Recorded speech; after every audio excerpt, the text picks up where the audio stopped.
जय हिंद दोस्तों आज जो हमारी क्लास है तो वो है प्रतिशत की क्लास है। इसका पार्ट 1 है दोस्तों।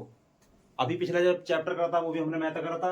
आज जो हमारी क्लास है वो प्रतिशत की है, पार्ट 1 है। तो दोस्तों आइए स्टार्ट करते हैं आज की क्लास। तो पहला क्वेश्चन है, रमेश की आय महेश की आय से 10% कम है। देखो रमेश की जो आय है वो महेश की आय से कितने परसेंट कम है? 10% कम है। 100 मान लो तो 10% कम है तो कितनी बनी होगी? 90 बनी होगी। 90 बनी होगी। महेश की आय रमेश की आय से कितने प्रतिशत अधिक है? महेश की आय रमेश की आय से कितने प्रतिशत अधिक है? तो कितनी अधिक है दोस्तों? तो 10% अधिक है। 10 अधिक है। किससे अधिक है? 90 से अधिक है। गुणा कर देंगे कितना? 100 कर देंगे। 0 0 समाप्त हो गया।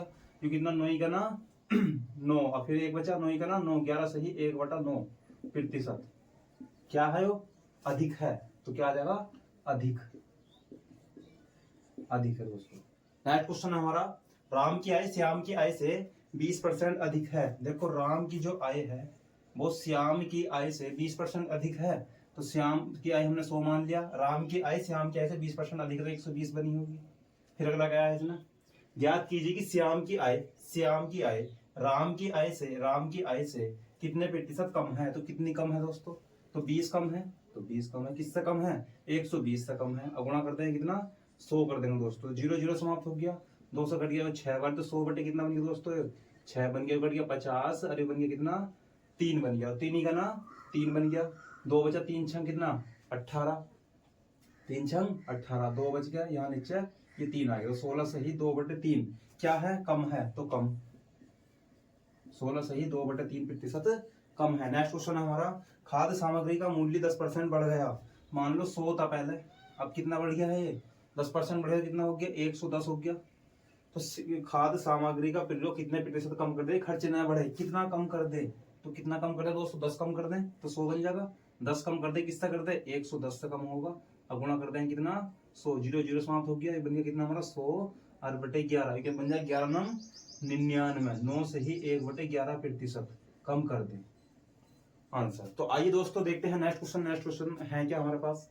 इसमें क्या है? क्वेश्चन है हमारे पास, एक व्यक्ति की आय 10% बढ़ी, कुछ दिनों के बाद पुनः 20% बढ़ी। इस प्रकार व्यक्ति की आय कुल कितने प्रतिशत का परिवर्तन हुआ? इसकी आय में कुल कितने प्रतिशत का परिवर्तन हुआ? तो दोस्तों पहले कितनी बढ़ी? 10% बढ़ी है।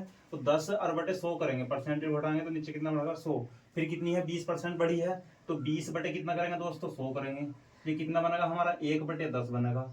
ये कितना बनेगा दोस्तों? ये बनेगा हमारा 1/5 बनेगा। इसमें पहली वाली बढ़ रही तो ऊपर वाला जोड़ देंगे। 10 से कितनी हो रही है दोस्तों? ये 10 से हो रही है 11। और दूसरा है हमारा 20% बढ़ी, तो मतलब 5 से बढ़ी में तो ऊपर वाला जोड़ देंगे। 5 से कितनी होगी दोस्तों? ये 6 हो गई। ये कितना बन जाएगा? 11 6 कितना बन गया? 66 बन गया। अरे 5 नहीं कितना बन गया? 50 बन गया। तो कितनी की बढ़ोतरी होगी दोस्तों? तो यहाँ उससे हुई है 16 की बढ़ोतरी। और किससे हुई है? 50 से हुई है। गुणा कर देंगे कितना?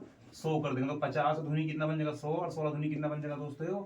32% टोटल बढ़ोतरी यहाँ पर इस क्वेश्चन में हुई है। नेक्स्ट क्वेश्चन है हमारा, एक व्यक्ति की मजदूरी पहले 20% बढ़ी परंतु कुछ दिनों के बाद 10% घट गई। ये बढ़ने वाला सब बढ़ी भी है और घटी भी है। घट गई। इस प्रकार उसकी मजदूरी में कुल कितने प्रतिशत का परिवर्तन हुआ? इस प्रकार उसकी मजदूरी में कुल कितने प्रतिशत का परिवर्तन हुआ? तो पहले कितनी बढ़ी है? 20% बढ़ी तो 20 लिख देंगे। 20 बटे कितना कर देंगे? 100 कर देंगे। फिर अगला है 10% घटी, 10 बटे कितना कर देंगे? 100 कर देंगे।